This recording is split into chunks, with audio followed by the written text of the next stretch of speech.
Welcome back बच्चों, स्वागत है आपका अपने चैनल गुरु स्टडी जोन पर। तो बच्चों, आज की इस वीडियो में हम बात करेंगे कि जो यूरोप के उपनिवेश थे, यूरोप के उपनिवेश यानी कि आजादी के बाद भी भारत के कुछ क्षेत्रों पर यूरोप के उपनिवेशों का शासन था, उनका शासन था। उसमें देखो, यूरोप के उपनिवेश में ब्रिटिश तो था ही था, लेकिन ब्रिटिश के साथ साथ फ्रांस और पुर्तगाल भी था। फ्रांस और पुर्तगाल ये भी दोनों जो है यूरोप के ही उपनिवेश थे, ठीक है ना। तो अब आज की इस वीडियो में यही जानेंगे कि ये जो इनका विलय है, एसोसिएशन जो हुआ इनका, वो कैसे हुआ।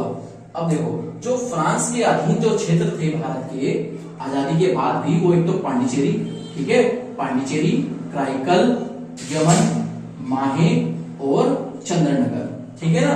तो फ्रांस के अधीन कौन कौन से क्षेत्र थे? पांडिचेरी, कराईकल, यमन, माहे और चंद्रनगर। अब क्या हुआ कि सन नवंबर 1954 में फ्रांस और भारत के बीच 1954 में व्यवहारिक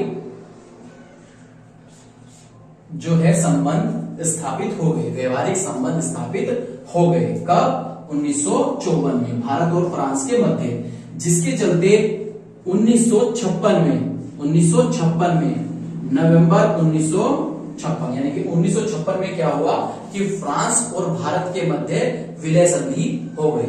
यानी कि इस बात पे, भाई संधि क्या होती है कि भाई इस बात पे जो है मोहर लग गई कि अब जो ये हमारे अधीन जो क्षेत्र हैं वो अब हमारे अधीन नहीं रहेंगे। यानी कि संधि हो गई दोनों के बीच, भारत और फ्रांस के बीच संधि हुई। तो ये जो क्षेत्र थे ये सब किसके अंतर्गत आ गए? अब ये भी भारत के अंतर्गत आ गए। अब लास्ट का जो उपनिवेश बचा वो था पुर्तगाल। लास्ट का उपनिवेश बचा पुर्तगाल। अब ये जो था पुर्तगाल, ये जो पुर्तगाली थे भाई, ये थोड़े ढीठ थे, ढीठ टाइप। उसने कहा हम नहीं जाएंगे।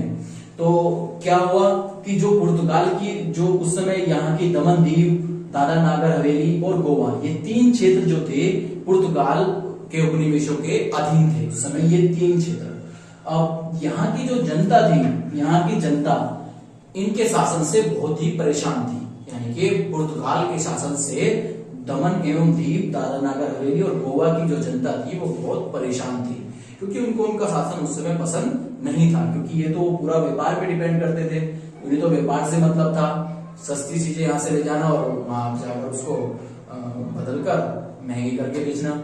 लेकिन इससे जो है जनता परेशान थी। तो उससे परेशानी से क्या किया कि उसके बाद हमारी सेना ने ऑपरेशन चलाया, हमारी सेना ने ऑपरेशन चलाया और इन जगहों पर पुर्तगाल के जो अधीन जगह थी, दमनदीव, दादरा नागर हवेली और गोवा, इन पर आक्रमण कर दिया, इन पर आक्रमण कर दिया। इन क्षेत्रों पर आक्रमण किया गया, वो कब किया? 18 दिसंबर। इन क्षेत्रों पर 18 दिसंबर 1961 यानी कि फ्रांस के जो उपनिवेश जो 1956 में भारत के अधीन आए थे, ठीक उससे 5 साल बाद, यानी फ्रांस के 5 साल बाद, याद रखो फ्रांस के 5 साल बाद, यानी कि 1961 में, बात है ये दिसंबर की, यानी कि 18 दिसंबर 1961 को हमारी सेना ने इन क्षेत्रों पर आक्रमण करके उसके बाद इन पर आक्रमण किया। ठीक एक दिन बाद, मात्र एक दिन बाद 19 दिसंबर 1961 को पुर्तगाल ने हाथ खड़े कर लिए, भैया कि हमारे बस का नहीं है, सिर्फ एक दिन में ही इनकी टाई फेस हो गई। तो इन्होंने क्या किया कि वो जो क्षेत्र थे, ये तीनों क्षेत्र भारत के अधीन कर दिए, यानी इनको भी भारत में विलय कर दिए, भैया तुम ही संभालो, हम तो चले। तो बच्चों, इस तरह से जो इनके यूरोप उपनिवेशों के अधीन जो भारत के क्षेत्र थे, उनका विलय, एसोसिएशन भारत में हो गया।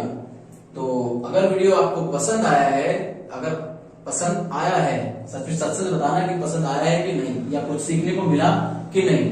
अगर नहीं कुछ सीखने को मिला है तो सब्सक्राइब मत करना, लेकिन प्लीज अगर कुछ सीखने को मिल रहा है तो एक सब्सक्राइब तो बनता है यार, सब्सक्राइब करो। उसके बाद जो उसका तीसरा पार्ट है अन्य क्षेत्रों का विलय, यानी कि अन्य क्षेत्रों में कौन कौन से आते हैं? अपना अंडमान निकोबार और अपना लक्षद्वीप, और एक राज्य बचाया कि एक जगह बची है सिक्किम, जिसका विलय अन्य क्षेत्रों के द्वारा हो जाएगा। उसके बाद हम राज्यों का पुनर्गठन, तो इस तरह से हमारा जो है भारत का एकीकरण पूरा हो जाएगा। तो नेक्स्ट वीडियो के नोटिफिकेशन के लिए सब्सक्राइब जरूर करें और बेल आइकन प्रेस करें। मिलते हैं नेक्स्ट वीडियो में।